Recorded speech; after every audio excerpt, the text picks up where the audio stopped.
verse 6. Unyuko lukaYesu. Bona ke ngoko bebuthelene babembuza besithi, Nkosi, wobubuyisela ngeli xesha na ubukumkani kuIsirayeli? Utheke kubo, asikokwenu ukwazi amaxesha nokuba ngamathuba awamise ngelakhe igunya ubawo. Niyakwamkela ke amandla akubona ukuba umoya oyingcwele uhlile phezu kwenu nibe ngamangqina am eYerusalem kwanakulo lonke lakwaYuda nelaseSamariya kude kuse nasekupheleni komhlaba.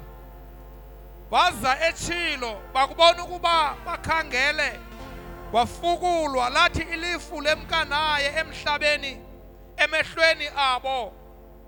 Bakuba beqwalasele ezulwini akubona ukuba uyemka. Kwabonakala kuminga kubo amadoda amabini enengubo ezimhlophe, awatshoyo ukuthi, madoda maGalili, nimeleni na nondele ezulwini? Kwayena lo Yesu unyusiweyo kuni wasiwe emazulwini uyakuza ngolu hlobo nimbone esiya ngalo emazulwini. Amen. Mandixolise ke umama umfundisi akekho. Nakucawe ephelile ebengekho. Ningathi nibe nembuzo bazo ba uphila.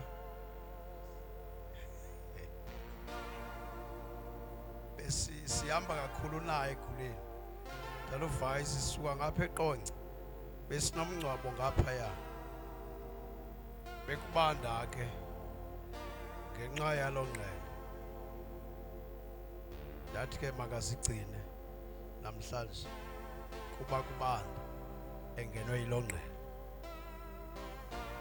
Ndenzela uba ndingalahlekelwa nguye ke vice. Ayibonge inkosi. Nalizwi likaThixo namhlanje kolusuku langecawe elinesihloko esithi unyuko lukaYesu. uYesu ushumayele ivangeli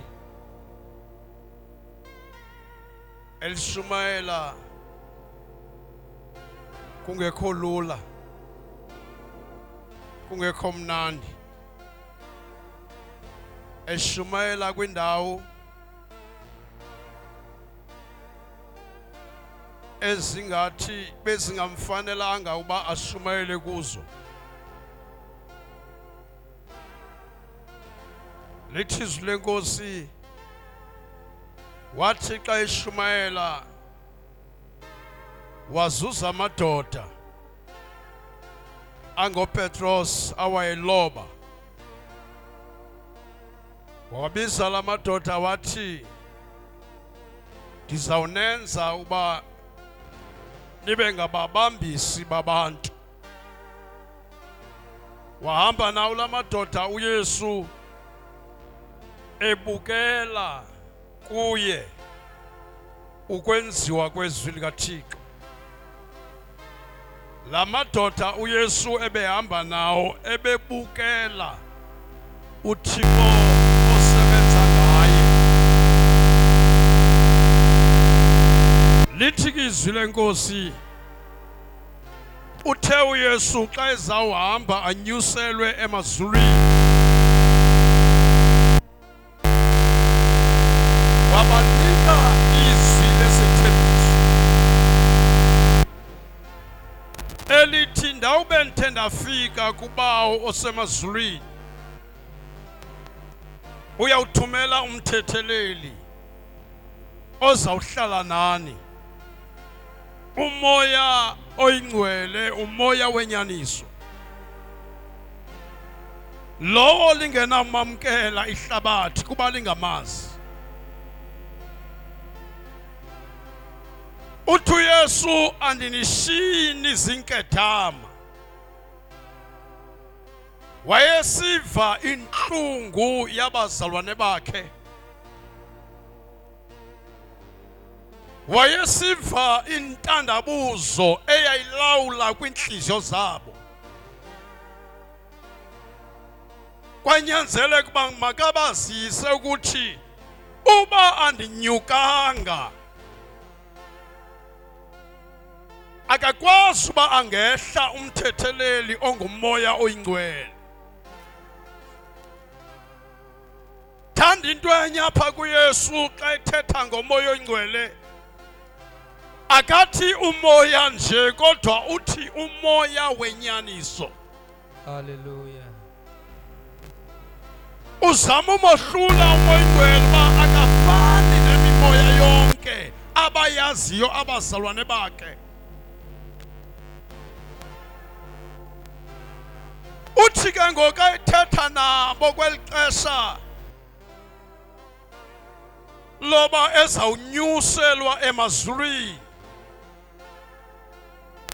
babebuthelene nabazalwane bakhe, babehleli bonke uYesu nabazalwane bakhe.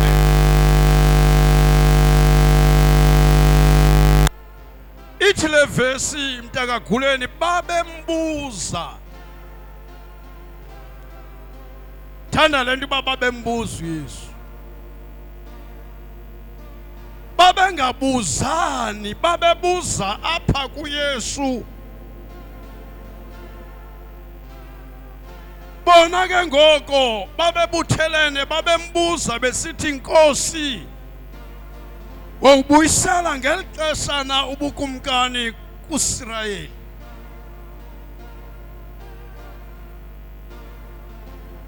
Babuza abazalwane kuba uYesu beqhele kumbuza abaphendule. Kodwa namhlanje babuza into efuna uba abaphendule uYesu ngesikhokelo esivela kuThixo. Uthi kubo xa bebuza lo mbuzo, asikho kwenu ukwazi amathuba. Haleluya. Noba bebekade besazi, noba bebekade bembuza baphenduleke, kodwa namhlanje uthi uYesu ayisikho kwenu. Haleluya. Funda kule. Bona ke ngoko bebuthelene babembuza besithi, Nkosi, wabubuyisela ngeli xesha na ubukumkani kuIsrayeli? Utheke kubo, asikho kwenu ukwazi amaxesha nokuba ngamathuba awamise ngelakhe igunya ubawo. Asikho kwenu ukwazi amaxesha namathuba okubuyiswa kobukumkani. Wayesazi uYesu uba uthe wabatyilela le mfihlelo bazawuhamba bayohlala ezindlini zabo balinde elaa xesha lokubuya kwakhe. Nkosi.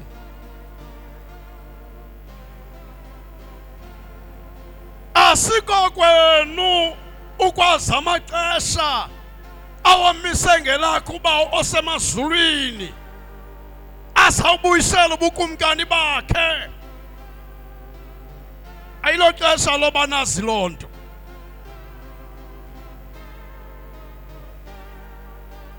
Futhi le mpendulo ayibaqanga abazalwane kodwa ibaqalela inyaniso uba ayilo xesha loba nazi loo nto, ngoba uba nithe nayazi loo nto nawukhonza uThixo ngokuzithandela, nisazi uba noba sihleli noba senzi kakuhle sizawuthi xa izawubuya ibe lixesha loba simkhuthalele, ngoba sifuna nathi ze siqhamle kubukumkani bamazulu. Hallelujah.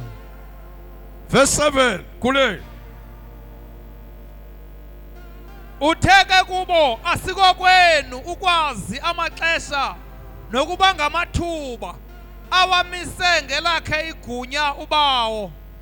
Ukwazi amaxesha noba ngamathuba awamise ngelakhe igunya ubawo osemazulwini. Watsho wagqiba uYesu. Wagqiba. Hallelujah. Babuyela enhliziyweni zabo.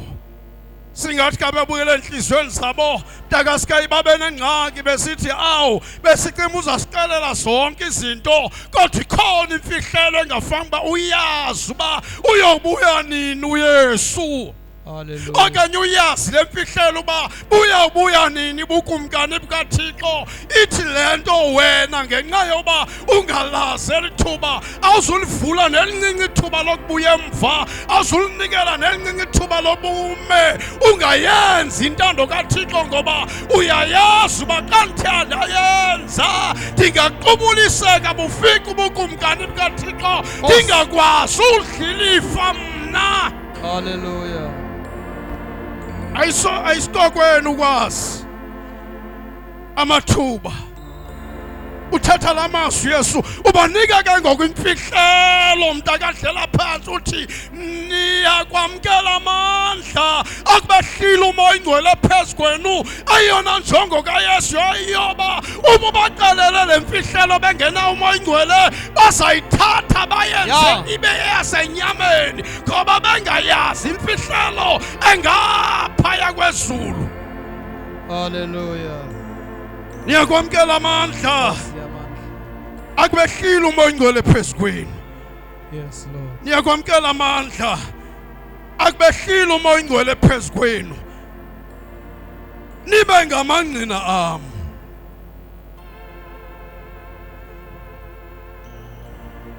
Yes, Lord. Abakangqini ngeli xesha asithethi ngobu ubungqina boba bokuqhayiselana uba sibanesima kule ndawo. Ndiyambulela uYesu bathandekayo undenzele le nale nale. Ndiyambulela uYesu bathandekayo undiphe le nto nale nto na. Ayikathethi Lord uYesu uthetha ngobungqina uba bezawuqala bashumayela ivangeli ngobungqina bengqina ngobomi babo, bengqina ngempilo yabo etshintshiweyo, bengqina ngehambo yabo, bengqina ngempilo abayiphilayo, bengqina le nto ngeenyawo zabo bengathethanga kodwa bengqina le nto ngehambo yabo, bengqina le nto ngezenzo zabo. Base bathi abantu ababukele bona babona uba noba sihamba nabo noba sihleli nabo kodwa kwehlukile ukwenza kwabo, kwehlukile ukuthetha kwabo. Uthi ke ngoku niyakwamkela amandla azawunenzisa loo nto ngeke uyenze le nto ngawakho amandla. Yes, Lord.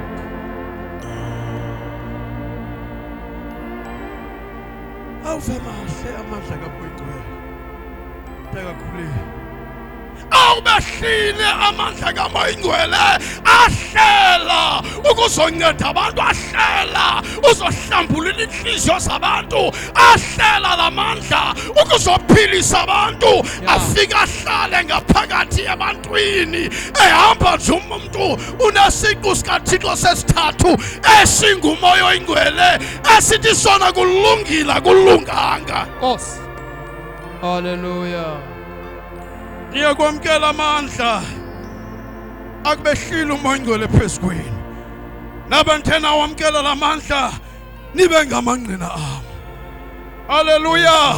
La mandla kaMoya Oyingcwele awamkelelwa uba kuhlalwe kule ndawo kuqhayiselwane kodwa la mandla kaMoya Oyingcwele uthi uYesu niyawuqalisa uba nibe ngamangqina am xa efikile la mandla kaMoya Oyingcwele. Hallelujah.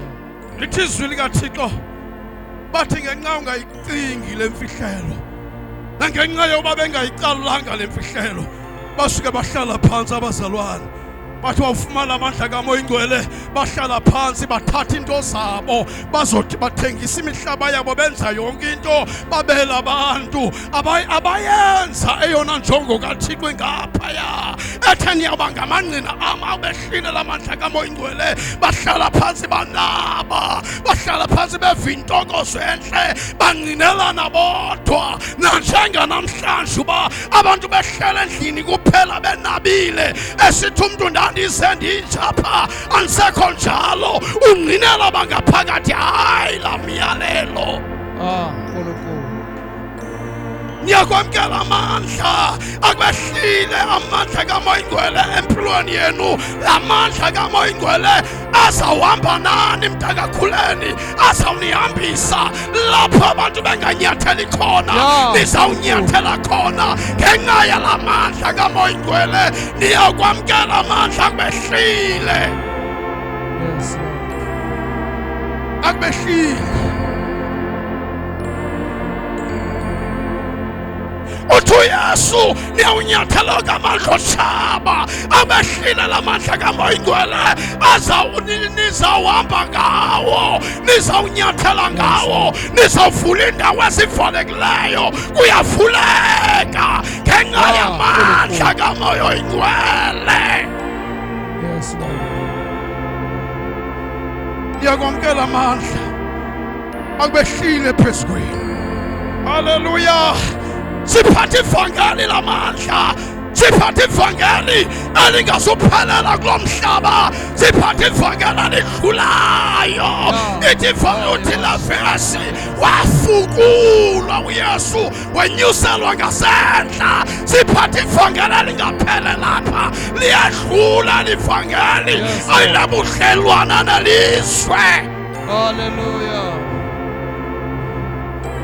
Niyakwamkela amandla akubehlile uMoyingcwele phezu kwenu. Utsho uYesu niyaba ngamanqina am. Haleluya. Awuve mahle akasathu kwawave empilweni yakho, xa efikile empilweni yakho uwaphethe kakuhle, uwathobela kakuhle. Axa kufika ingxaki uweve nyuka kuleli, enyuka ngezantsi uve kukhona into enyukayo. Yay!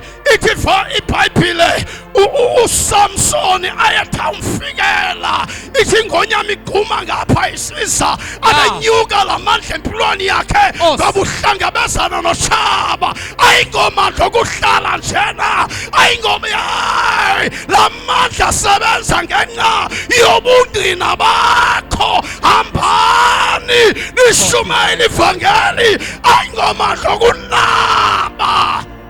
Holy might. Yes, Lord. Asifumananga vangeli lokunaba. Yes, Lord. Yey, asifumananga vangeli lokunaba. Ithi hayi, ithi izwi likaThixo bathi ngenxa yaloo nto bengayazi le mfihlelo kwezutshaba.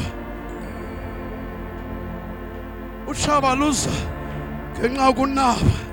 Ubunabi luhleli phansi.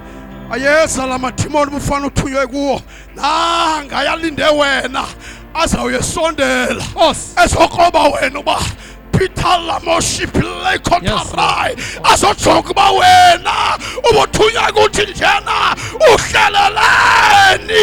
Ithi iBhayibhile bathi bawuhlala kwathunywa utshaba lunguSawule, labavukuza ngenxa yokuhlala. Siphethe ivangeli elinjalo, asiphethanga vangeli akunconywa. Yey, asiphethanga vangeli lakunconywa, asiphethanga vangeli loba kuthiwa wenzeka kutsho abantu. Hayi, ayikabililwelo.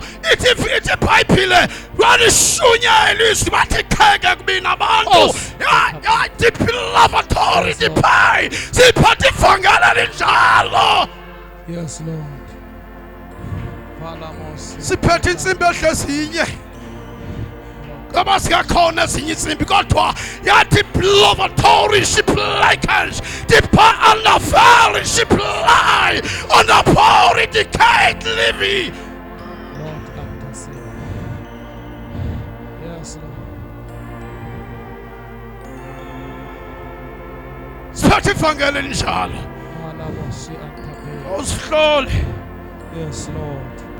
Uthi lo ndawo uhleli kuyo, Yeah. abona kukhona into asizayo, kodwa uthi siza kungenxa yam. Kungenxa yam masize kule ndawo ezinto, ngoba ndiphatha live rich antalai ivangeli esiphethe lona. Uthi uYesu unyathela onke amandla otshaba, uzowanyathela phi uhleli kwakho? Aya Yalaboshi Antase. Yes, Lord. Nkulunkulu. Siphethe ivangeli. Yes. Siphethe ivangeli. Uthi uYesu ba nithena niphakamisa ndizobatsala abantu. Ngeke uliphakamise uhleli phansi. Ngeke uliphakamise unabile. Ngeke uliphakamise usithi izinto azawupheya depart under veil. Uliphi rich uthi izinto azawuphelela kulomhlaba uzonwabisa ngaye zizawuphela kuyadlulwa. Yebo Nkosi. Hallelujah.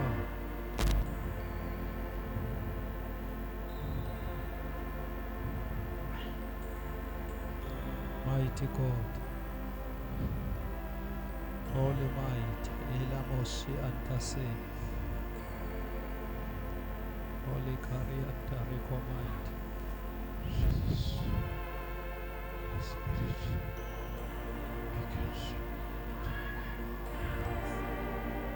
Ixesha nje lokuyivula inhliziyo yakho. Nkosi, yiyo le nhliziyo yami. Ixesha nje lokuyivula. Ixesha lokuyivula.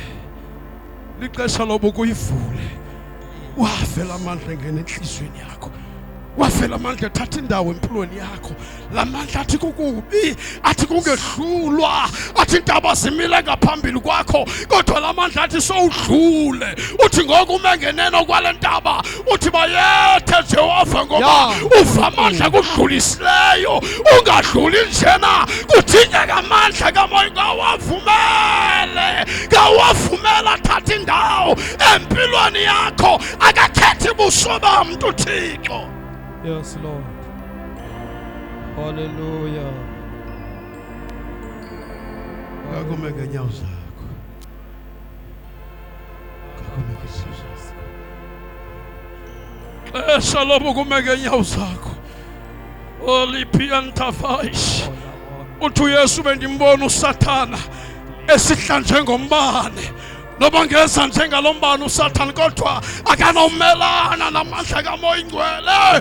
Uthi uYesu ndikhungile ngani ngwe sagqitywa ukuthandazelwa sagqitywa. Kudingeka thina namhlanje uba masenze. Oh, Nkosi yosuku. Ngakuphakamisa izandla zakho. Holy Mantare Uthi Kapi Nkosi Antasai.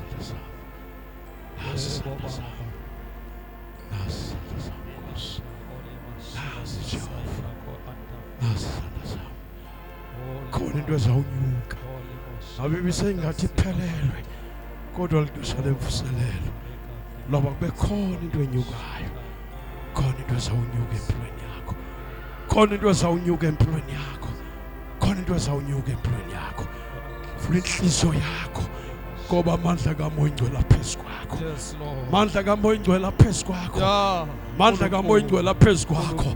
Lexesha loba kufukule akuthathe nobe izinto zikhona zirhalele wena uphathari ansafaropa authority pay utalimi antaricantaration